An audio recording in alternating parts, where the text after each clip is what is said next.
Morning, everybody. It's not dark. Wait, there it is. The Portland Ship Channel from Cape Elizabeth, Maine. Spring Point Lighthouse in the background. How is everybody today? So, yeah. Being trans is easy. Living is hard. Being trans is natural. It's a natural thing. I was born like this. I've never known anything different.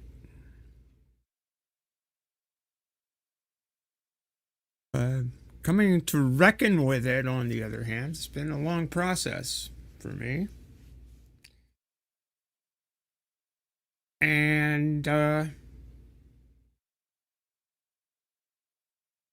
it's not easy. It's not easy because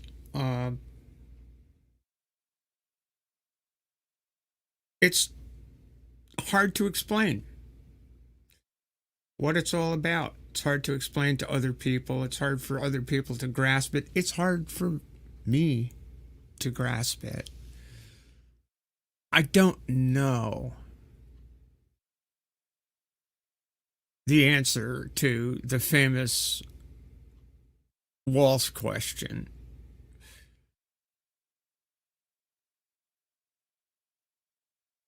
Except to say,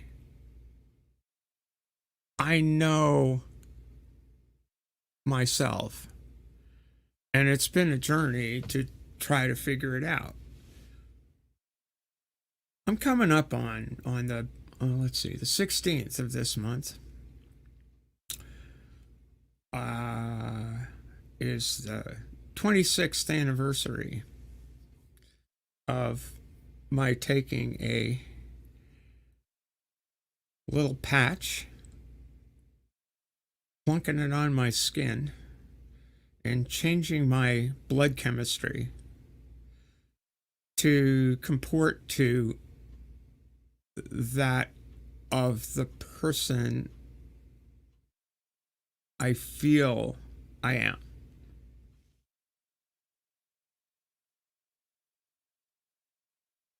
Now, why would anybody do that?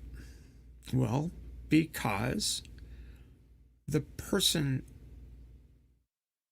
I had to be was a stranger to me.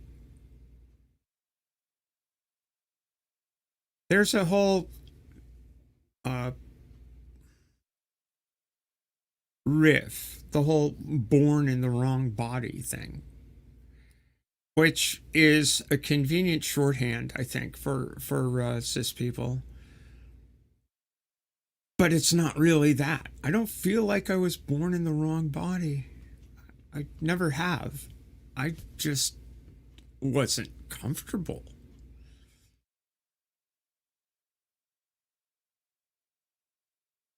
And it led to all sorts of problems. Wasn't all the greatest thing, you know?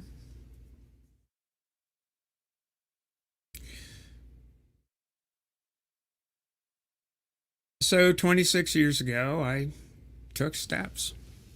And the past 26 years, I've been a lot more comfortable being me.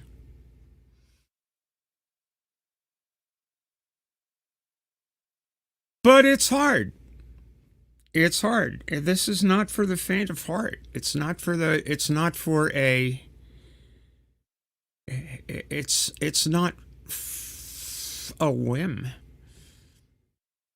It's not easy. It's hard telling people who have known you differently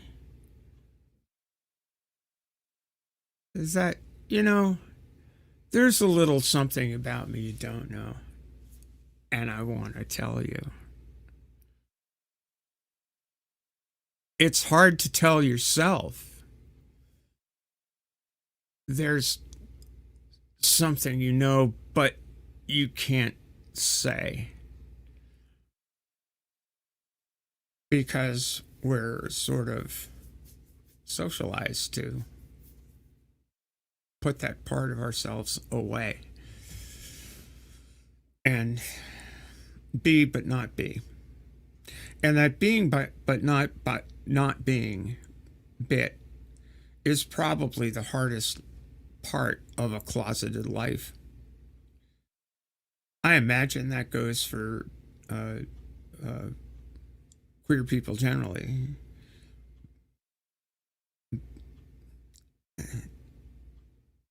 But it's hard, and it's super hard to explain. It's super hard to explain to others. It's super hard to explain to yourself.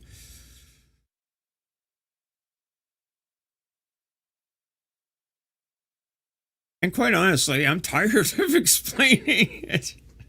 But here I am doing it, right? You know, I'm sitting here trying to, you know, say a word or three about that experience. But I'm doing it because I'm trying to convey that we're just people, you know. We're not trying to pull one over on people. We're not trying to invade somebody's private space and make a big deal out of just being who we are.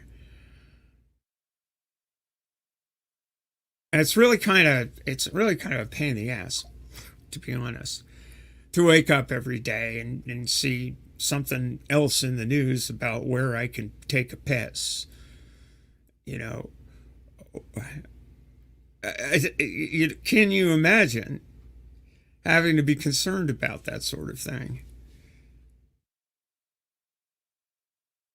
Can you imagine, you know, entire states being tied up in knots to consider whether or not this person should be able to take a dump somewhere? It's absurd. It's fucking absurd.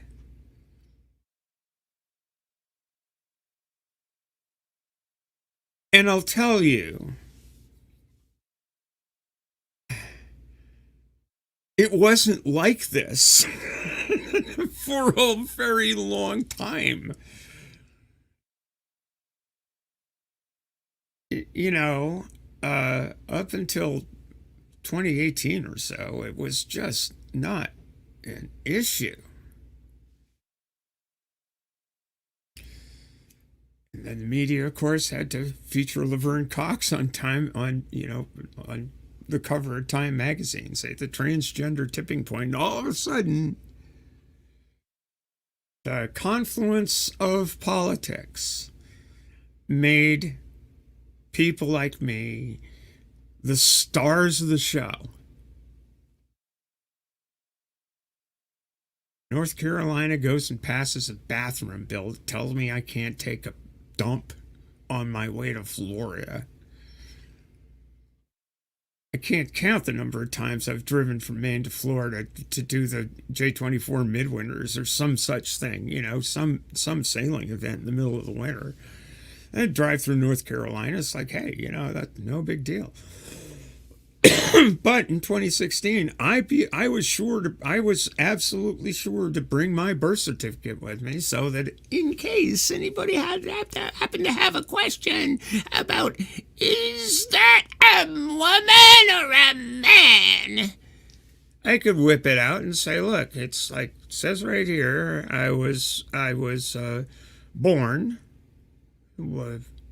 female, it's my name, and I weighed 7.25 pounds. I don't weigh 7.25 pounds anymore, but hey, you know.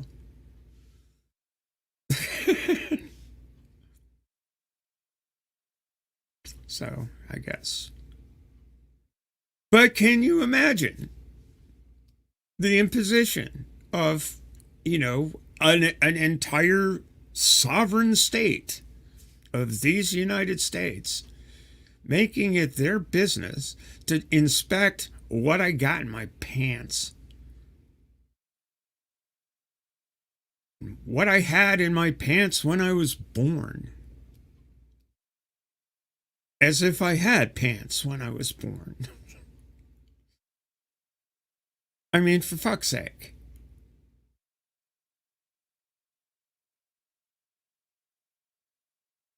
So yeah, living's hard because people make it hard.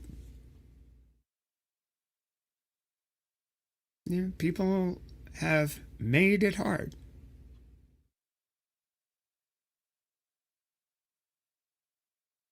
Over time, it's become easier because caring people who recognize that people like me actually do exist became willing to admit that people like me do exist and that our lives are impinged upon by people who insist that we can't.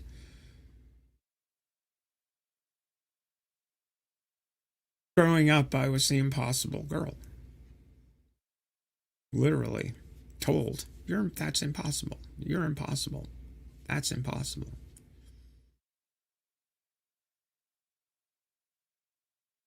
That's a hard thing for anybody to grow up with. To have a piece of yourself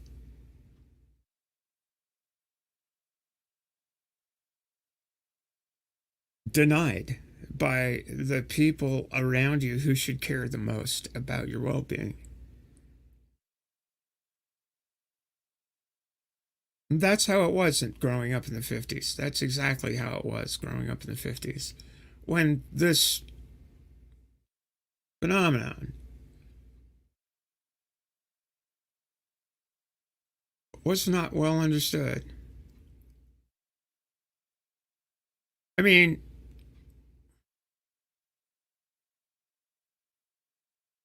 I was that kid. I was the trans kid.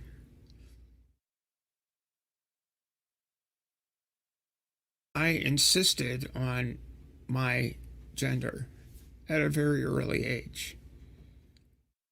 So it wasn't like I was in the closet, but one was built for me. And I was ushered to the door and pushed into it. It wasn't called conversion therapy at the time, but it effectively was, because that's how it was done.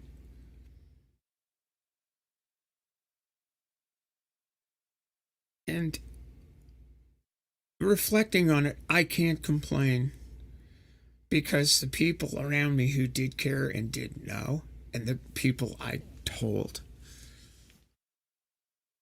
had nothing but care for my well being. Nothing but care, nothing but love. And they suffered too, because they didn't know. They didn't have the tools to deal with the impossible girl. They didn't.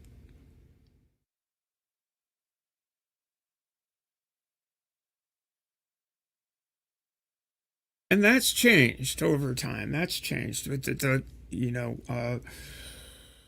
uh, psychology has learned to look at people, as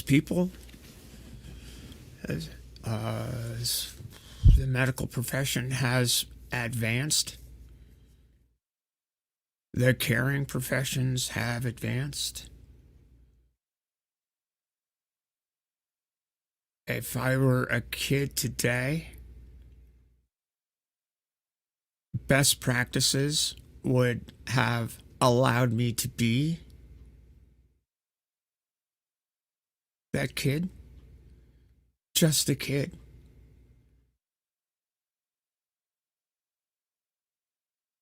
They would not guilt me into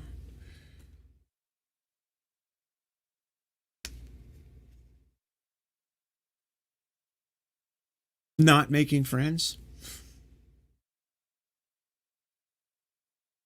They wouldn't guilt me into playing a role unsuited to my person.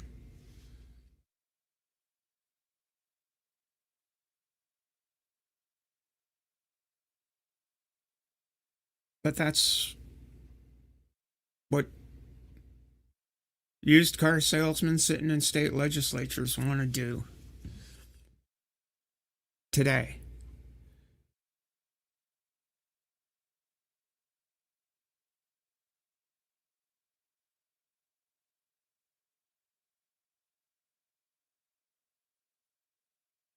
Being trans is easy.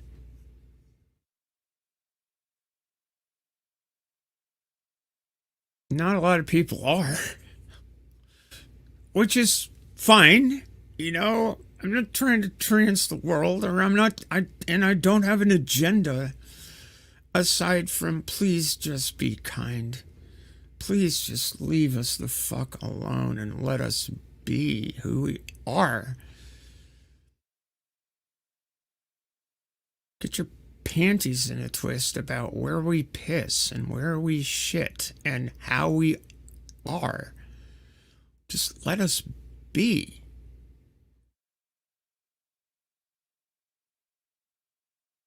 It's not the end of Western civilization, folks, that there are trans people in the world, that you have to deal with that you have to reckon with that. Oh my goodness, I have to consider what gender is.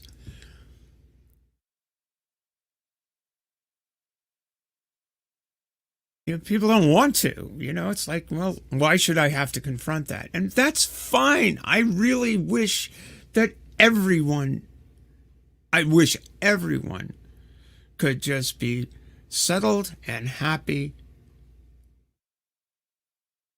within this way of being human or that.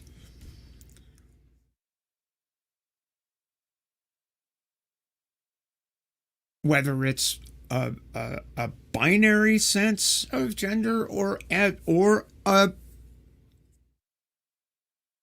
constellation of gender and sex.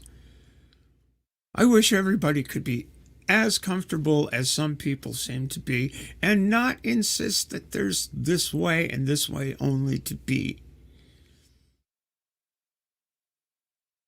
Because really, there are many ways.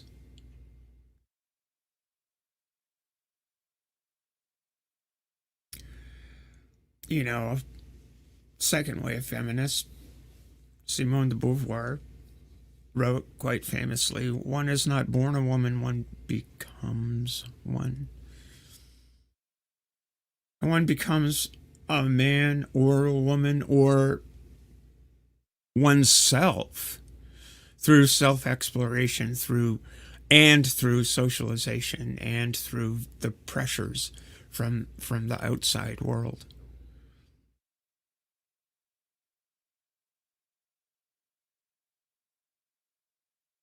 But you know, they're really, you know, if we believe in self-actualization and in the nurturing and growth of other people,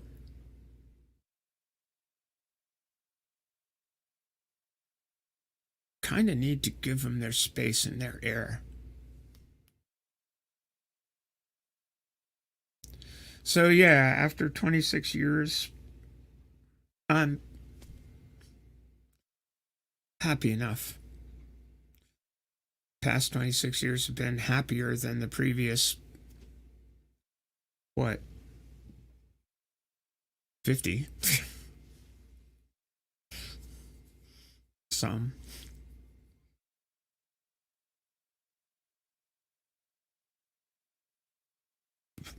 Previous 40, what? I can actually, the previous 45, right? That's when I started transition at 45, because it took that long, you know? A lot of us who were born in the 50s were so well schooled to keep it down, tamp it down.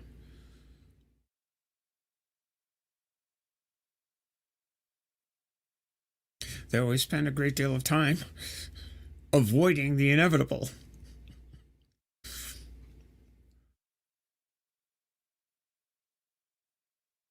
And in the end, that's not great, you know? It means that you have to switch up in midstream and explain to people and explain around. And that's a really critical phase of transition, especially later in life, if you've established a life in some way.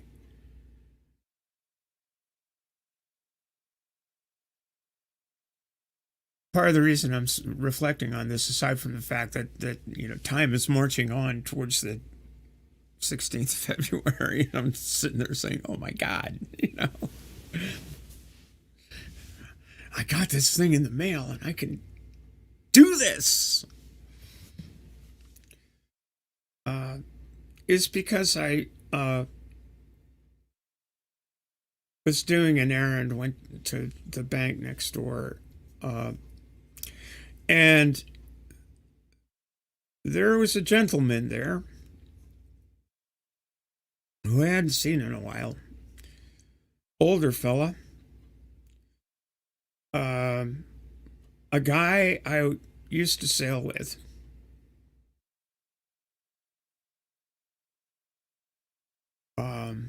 Frequently a customer, erstwhile customer.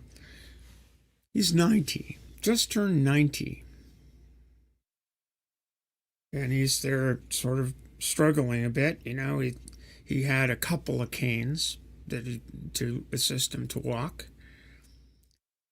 And I said, "Dan, how are you?"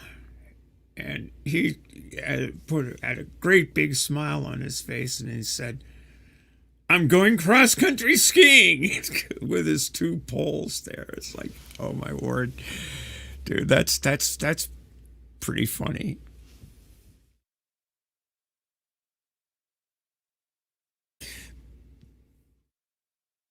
But this guy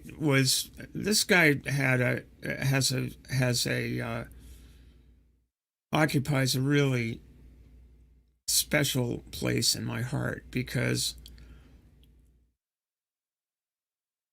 he's a prominent member of the sailing community, and a man of fairly conservative views.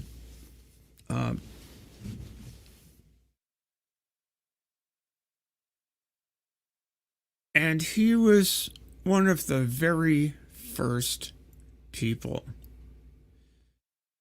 when I did come out, to make a point of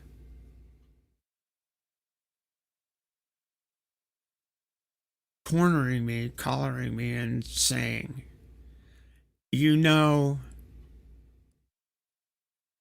I do not understand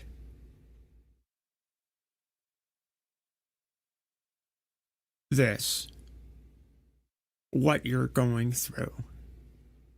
I do not, and I don't know as I ever will, understand.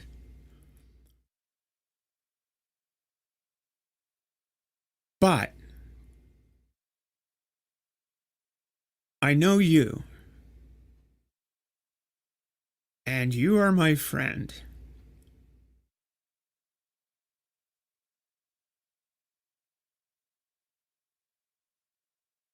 And however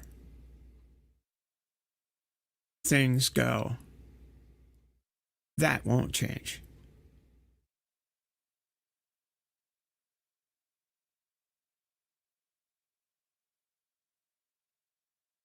It's pretty cool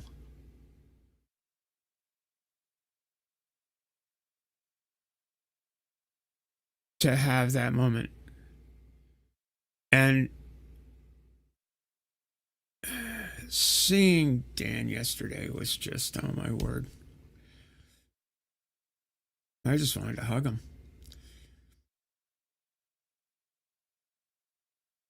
He said, I love what you've done with your hair. And I said, I'm glad you still have yours, Dan. And he said, you're still a jerk. Like, or words to that effect. I mean, we just sort of sat there and laughed a little bit.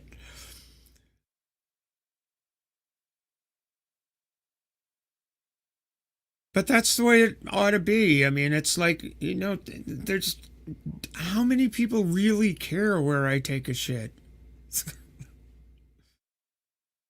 Why are state legislatures taking time? Why are people getting on this political stump and campaigning about this issue?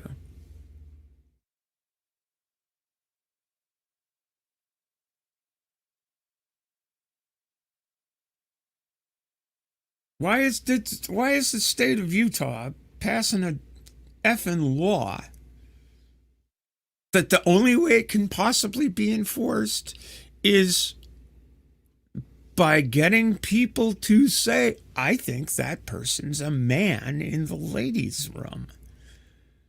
And then the cops come in and do what exactly? Does anybody seriously think that if a man wants to go into the ladies' room and cause a ruckus, they won't? Most people who use the bathroom use it for one particular purpose, or maybe another. One, two, I don't know. There are stalls.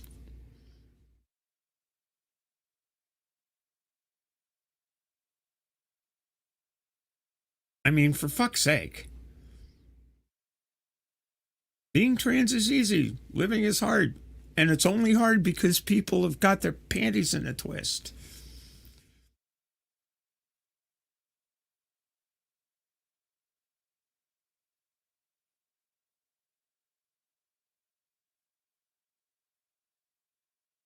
It's just silly, and it's really impossible to convey, I think, adequately the damage, the psychological damage that's being done.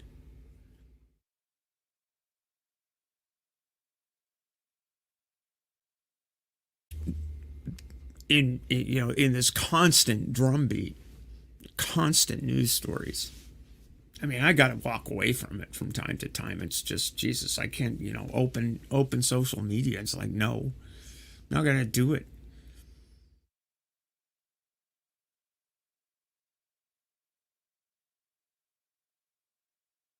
I mean, it's asinine. It's just, and it's just fucking brutal.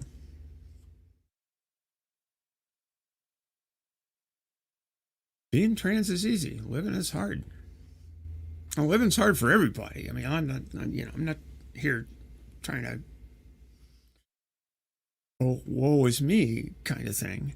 But damn it, it is not pretty.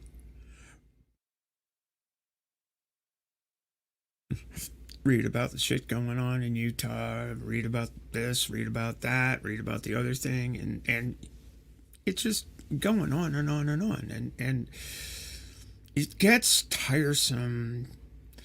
It gets tiresome when people will basically say, oh, isn't it a shame? And you just don't see any change.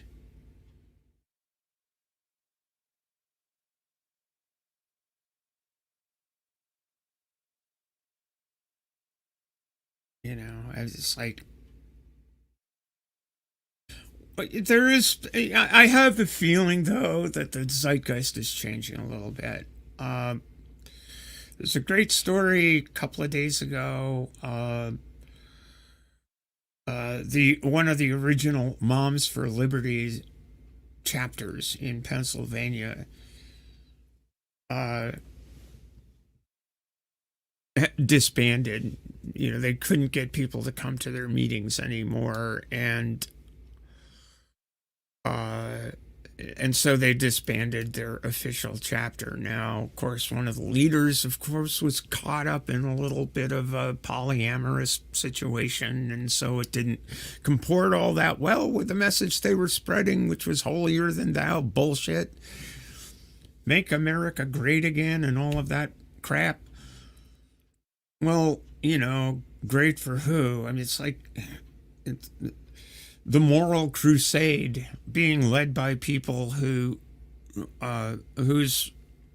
at least sexual peccadillos are somewhat outside of the norm. And it's like, well, you know, if you're gonna be doing the Leave It to Beaver thing, you might not want to be having an entire lodge of beavers around your house, you know.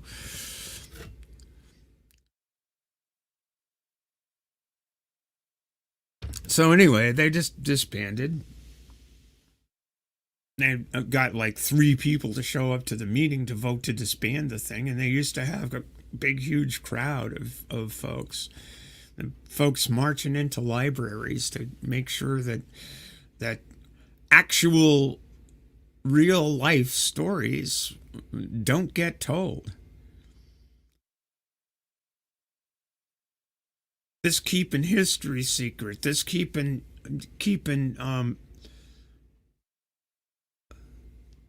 people not just exactly cookie cutter you away from the eyes of the children. I don't think these folks that are doing this stuff realize that their children are agents independent of those who birthed them.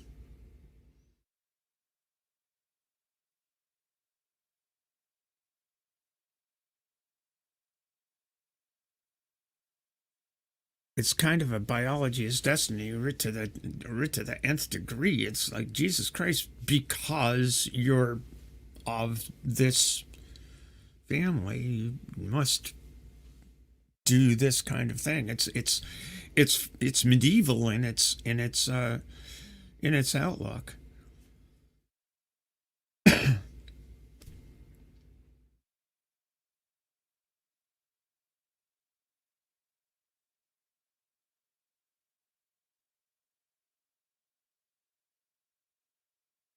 And another story, also that I ran across yesterday, also very hopeful, is uh, one of the Moms for Liberty types showed up at a school board meeting and was basically booed off the, you know, like er, this vast number of folks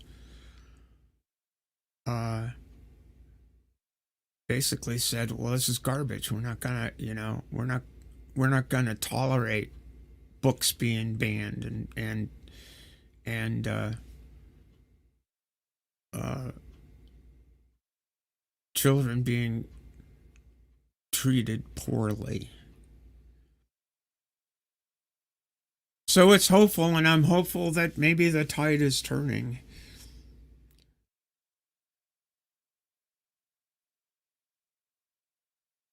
But I want people to know, it's just, I'm just trying to convey the notion that it just is, it hasn't been easy for any of us. And, you know, the that kind of pressure can get to a person. I mean, I've been driven to distraction and driven to shouting out loud and screaming into the void and screaming inappropriately, screaming in the wrong direction at people who didn't deserve my ire. I'm trying to do better about that.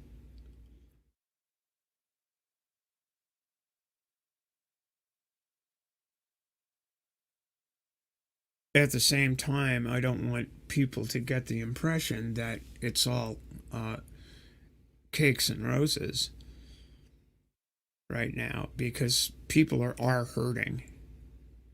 People are having to move state, pick up their states, and some people can't, right?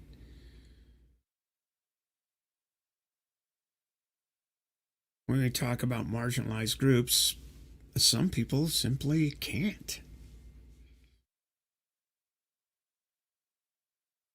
pick up and move and relocate and get out of Florida. I know several people who have done. I know a person who whose dream job she has now working at the Kennedy Space Center on the console for rocket launches,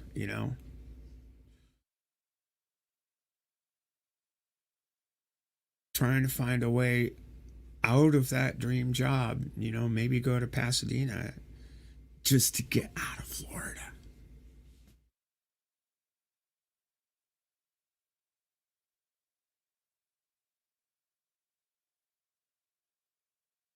And it sucks. It sucks. It's not good. Then people will look and say, oh, well, blah, blah, blah, blah, blah. It's like, no. No. No, this is real shit. These are real people. These are real lives that are being disruptive. And, somebody in that position has those opportunities. Somebody who's a barista in Coconut Grove does not. And there are far more baristas in Coconut Grove than there are rocket scientists working at the Kennedy Space Center.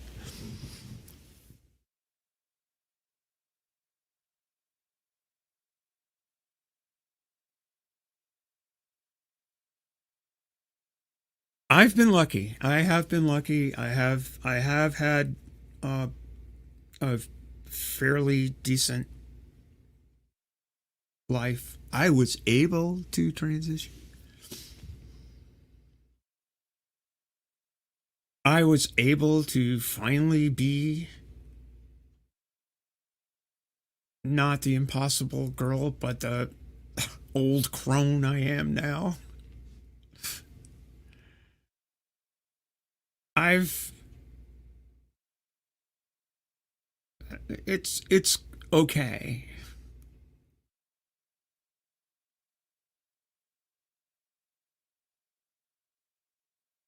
But each one of us is an individual person who's wrestled with these issues. Each one of us trans folk wrestled with these issues, but that's about that we have that in common, that we don't necessarily have a great deal else in common.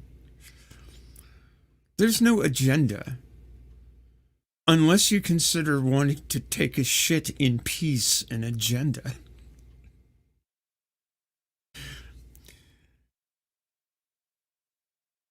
There isn't the people who are beating the drum of eliminating transgenderism from the public sphere, almost word for word quoting Janice Raymond in her 1978 screed, The Transsexual Empire. Morally mandated out of existence is the way Janice put it. The godmother of TERFs.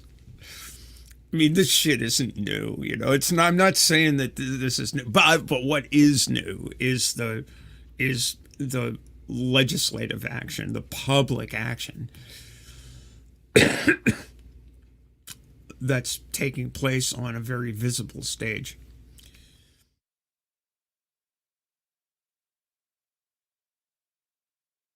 And those of us who have, worked our way through a long period of history are aware of the Janice Raymonds, of the John Moneys, of the, and y'all probably don't know who the fuck I'm talking, of the Ray Blanchards, of the, Ken Zuckers, of the, now I'm going to say names that you're familiar with, of the Jordan Petersons, of the Matt Walshes, of the blah, blah, blah, blah, blah. They've always been with us, and they've always been shitting on us, but they haven't had fucking car salesmen sitting in the goddamn state legislature making laws about us.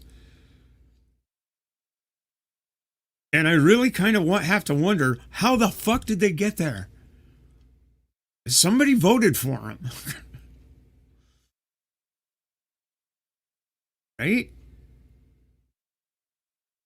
They don't just pop up. And Jordan Peterson didn't go find somebody and stick them in the Ohio State legislature. That doesn't work that way. It doesn't work that way.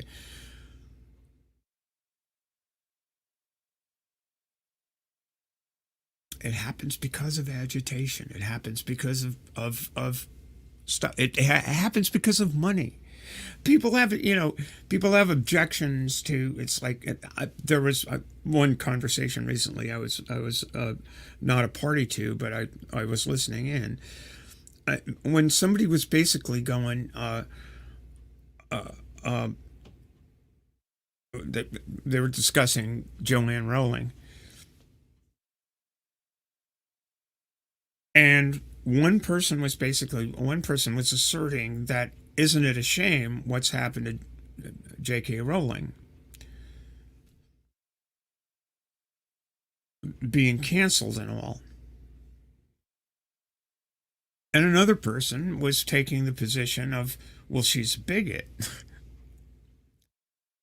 But she doesn't really matter, because after all, she's a bigoted author, and who gives a fuck at the end of the day? And her getting called out for bigotry is well-deserved, etc., and so forth. See, but the problem is, here's the problem with that view. I mean, you could take a simplistic view. Yeah, J.K. Rowling's a bigot. She's a bigot with billions of pounds. She's not going to be canceled.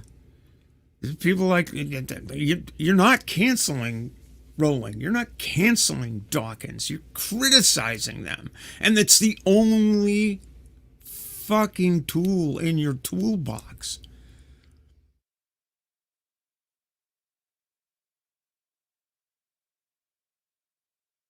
To tell a billionaire that she might be wrong on a particular subject is not cancellation, it's criticism. If that particular billionaire happens to be a litigious one, as Joanne is, you'll get sued. You'll be hearing from her solicitor. She's done it time after time, and she's got the money to back it up. More and more, many people have had to retract things. And Joanne, if you're listening, I'm criticizing you. I'm not calling you a bigot. I'm not calling you anything. I'm just saying that your views are anathema to a better world.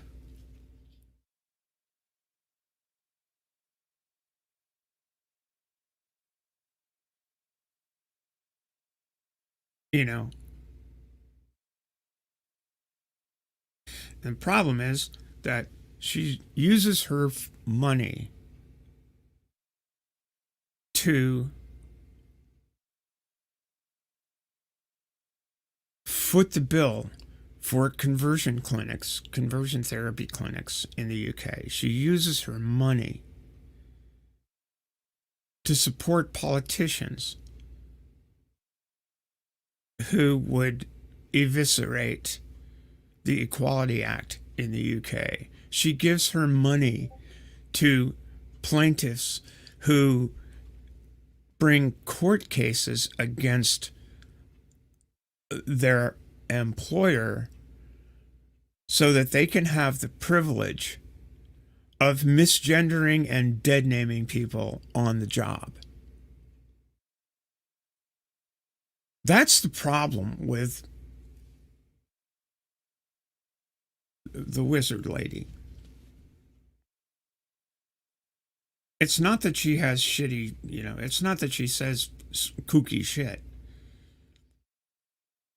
It's that she has a position that she would like to see as being unassailable, and to see people basically blame the people who are criticizing her for doing harm to trans people is just so, you know, gaslighty.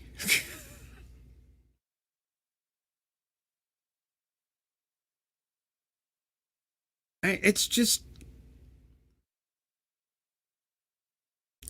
and really, are people who are in good faith trying to push back against that position really need to know the backstory of how Rowling got there and where where she's getting this stuff from and what she's doing, because people, the conversation rolled into, well, we can always get rid of politicians. Yeah, but you see that we're not gonna see. This is the whole thing about the whole canceling idea. We're not gonna get rid of, can't cancel them. They're always going to be there. They got billions of dollars, and they're going to be shelling out those billions of dollars to promote the political agenda that they wish to. And it won't matter if Rishi Sunak is gone. There'll be somebody else.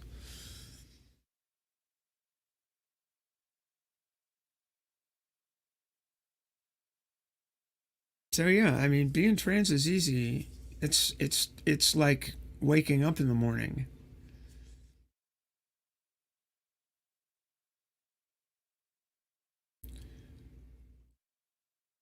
But living is hard because, you go and criticize somebody, and then you get, somebody jumping down your throat, or you're doing damage to the cause or something. It's like, Jesus Christ. No, I just woke up in the morning and, took a shower. you know?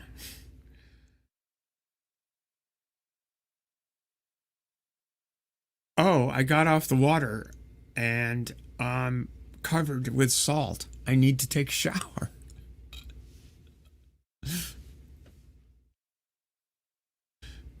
You're invading someone's space. Yeah, except, I'm not really. I'm going behind this shower curtain, towel.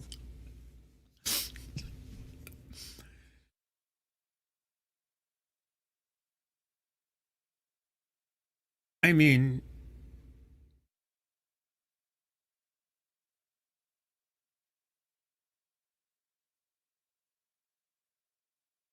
and the funny thing is, funny, sad thing is that the people who are going to wind up, the people who are most impacted by these ridiculous laws are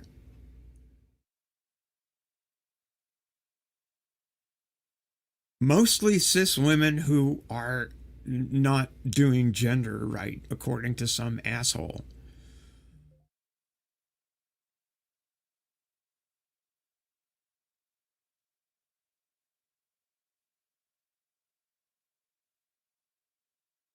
You know, and hence being accused of, you're trans. No, not. But even that the action of pointing and staring and saying,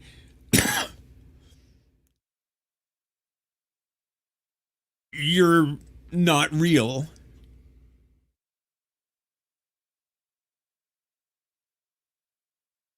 can inspire someone to push for even more exclusion. I'm not saying it should, I'm saying it can.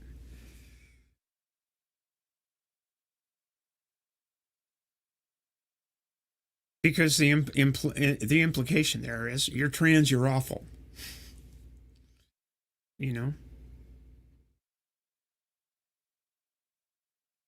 the level of societal opprobrium is hard to take. It's hard to take. Just is.